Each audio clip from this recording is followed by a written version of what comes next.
Okay, so let's go over the section on setting up your website. Having a website is just as essential as it used to be to have a physical location for your business.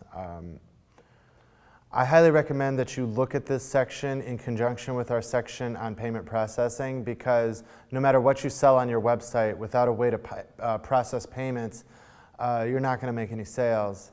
And you need a specific addition to the website that processes credit cards. And then from that point forward, it's just the truth that a website is more important than your physical location. You got to have a website. You can't get by without it. Social media is not a home. It's a beacon. It's a marketing tool. But social media belongs to the public. No matter what you post, the social media belongs to the social media company. You need your own real estate.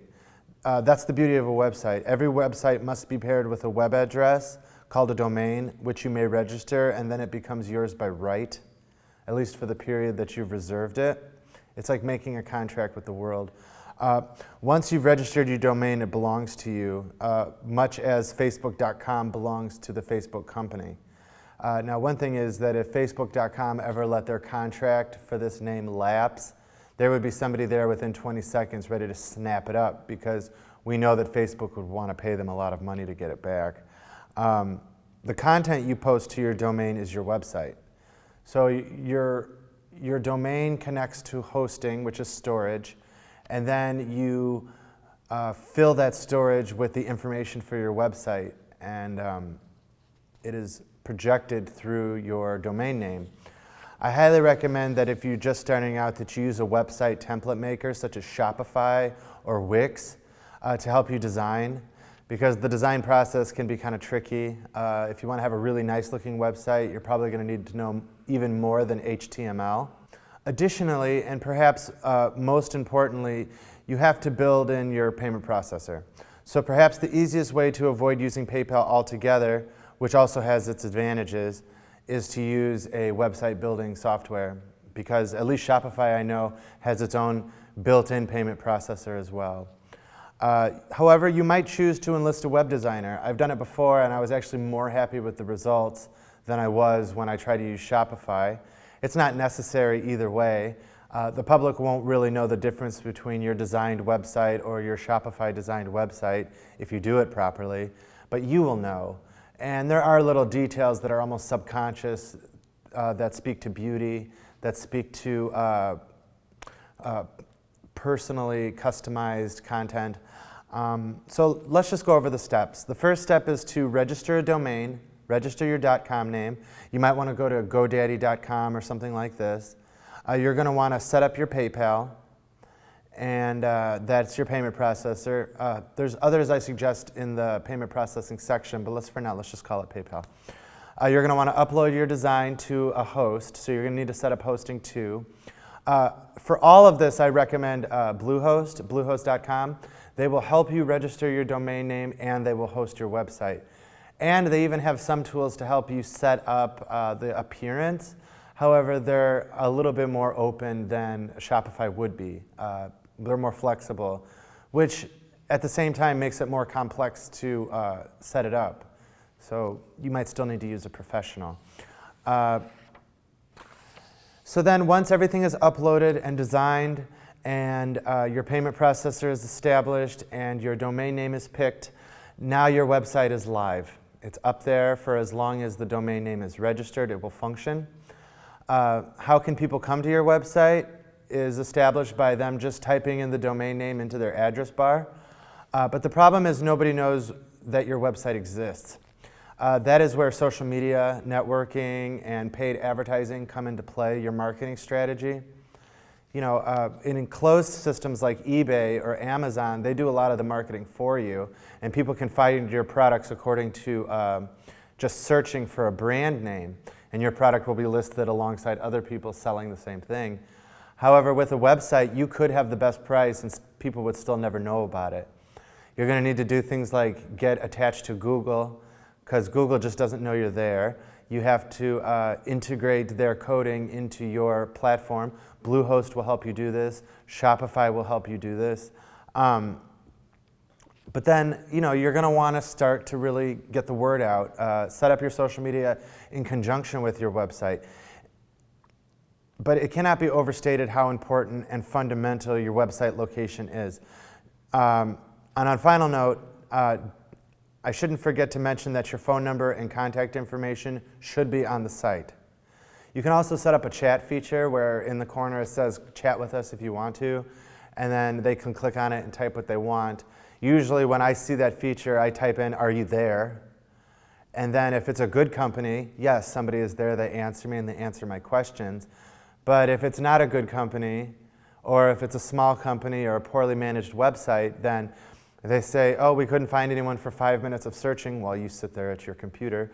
And then they say, "Oh, leave us an email." I hate that. I will never do it. I will never leave them an email. So there you go. So just to go over it again, your steps are: determine your primary purpose for your website. That is fundamental. Decide your domain name. Choose a web host, like I said. Build your pages. Sections you're going to need are homepage, product or services, about us, a blog, contact us. And you want to ensure that your website is mobile optimized, and there's a few features that you have to include. I think Shopify is always mobile optimized, and I think generally Bluehost will be too.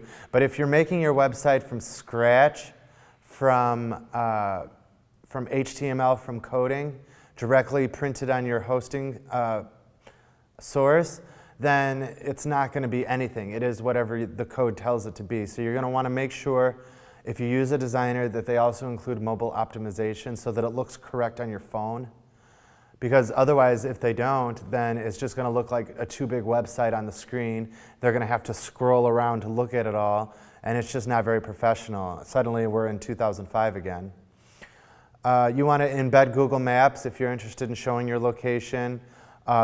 Call button so that they can just click on it. It automatically registers the phone number into your call feature, so you can just call right to it. And mobile ordering so that they can buy your product over mobile. You're going to want to design a logo, and that's part of the design of your website. And which we said in the branding section, you want to have a consistent message about your content on your website that is similar to your social media, that is similar to, I don't know, for instance, the design of your locations. You want to have clear navigation, have a call to action button, in other words, buy now, or maybe you just want their email. So you just say, have a clear section where it says, leave us your email. Make sure your site loads quickly.